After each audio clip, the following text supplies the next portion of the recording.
I skipped work for this. I took work off this afternoon. I was quite excited, take a bit of the day off, watch United play against a team who were formed in the year that we won the treble, as if to, kind of cement the fact that they don't have the history we do. But right now, history is about all we can rest our laurels on. We're well on our way to becoming Liverpool, and that's something that really fills me with a lot of dread. But yeah, we lost today, 2-1 to Midtjylland. I think that's how you pronounce it. And I don't know what's worse, the fact that we lost the game or the fact that we thoroughly deserved to lose the game. I mean, it was completely hopeless and lifeless, more or less, start to finish. And you just sort of wonder, what are we paying them for? Any of them, the coaching staff, the manager, the players, the ground staff. Like, what are we playing any of them for if they can't go to Denmark in front of 12,000 people and put on at least a performance that is worthy of, the shirt that they're wearing? As you could probably tell, I'm a bit under the weather, so this has done nothing to improve my mood or sickness. On the plus side, I'm at least sick enough to where I'm not going to go and get pissed drunk after this. That's probably for the best. But yeah, as far as reviewing the actual game, first half was pretty scrappy. The goal that we did score was very scrappy. I thought Memphis was very lucky to get up off his arse in time to score the goal.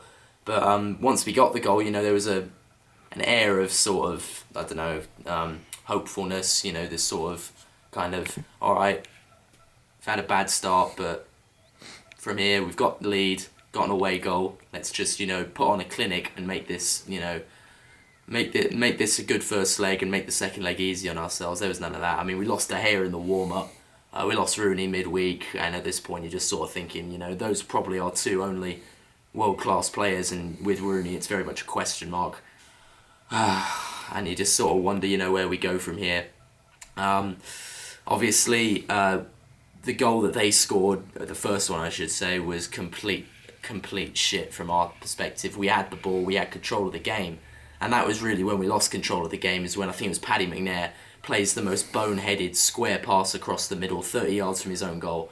And I'm sorry, but when I was 10 years old, I was taught you don't pass the ball square across your own goal. That's just something you don't do. And this man is a professional footballer for Man United with 25 caps under his belt, and he's doing that.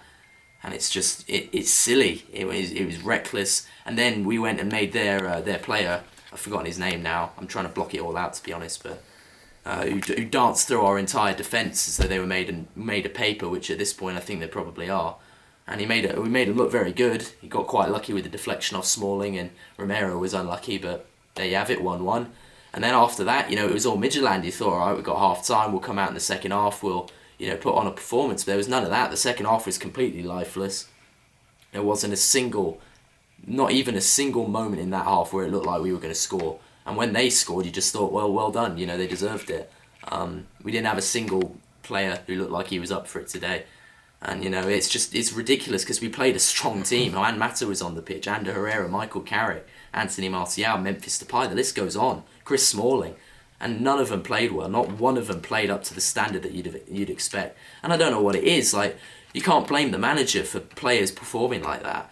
It's just absolutely unbelievable that a player who makes his living, doing stuff like this, playing football, for a club that is supposed to inspire pride, it's like QPR at this point, just a bunch of players collecting their paycheck and then doing fuck all when they actually get on the pitch. But we were outclassed by a team who haven't played for 2.5 months. They're on their winter holidays, They probably just got back off a beach in Ibiza and they're kicking our ass when they get home.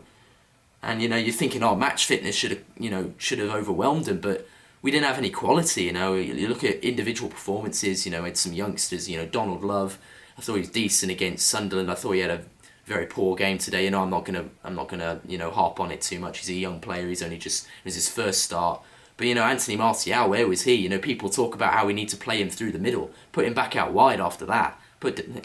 Memphis Depay, he scored the goal, but he was rubbish. Like I said, I can't pick out a single player who played well except Sergio Romero. Jesse Lingard had a couple of flashes. He was very unlucky not to score in the second half, and maybe if he had done, game would have turned out differently. But things are getting worse, all in all. We're a team that just a few weeks ago were on the up and up. We beat Stoke 3-0. We should have beat Chelsea, and we thought, right, we're now going to kick on now. these last two games have just been absolutely atrocious, and it's just like, what do you do? How is this the same group of players that's going out there again? What is changed? But we lost 2-1 to Sunderland at the weekend and thoroughly deserved to lose. We've lost 2-1 to Midtjylland today, thoroughly deserved to lose. And at this point, I'm starting to think Shrewsbury are going to kick our ass. And more power to them if they do, because at this point I want any excuse to stop watching, and us going out of the FA Cup in the Europa League would pretty much end our season. So my man of the match is Sergio Romero, and the fact that a goalkeeper who's conceded 2 goals is my man of the match says it all about the performance. So yeah, I've had enough for this, but yeah.